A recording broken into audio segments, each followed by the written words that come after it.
कहाँ से लाऊं रोज एक नया दिल।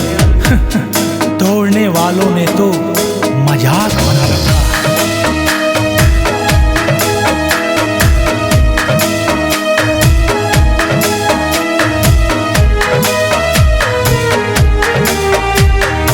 कालिका स्टूडियो आरा। मेरी जिंदगी में और कोई होता तो तेरे लिए क्यों रोता। मेरी जिंदगी में और कोई होता तो तेरे लिए क्यों रोता।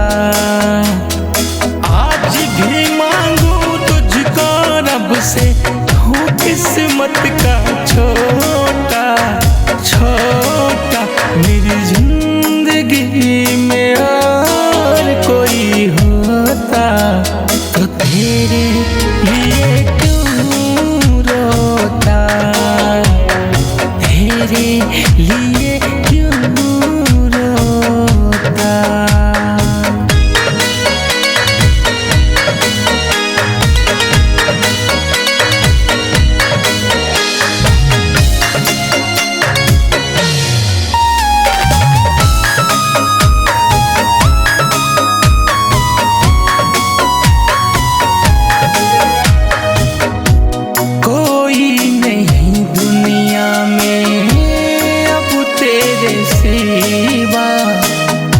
मुझसे जो रूठ चुका है मेरा नसीबा।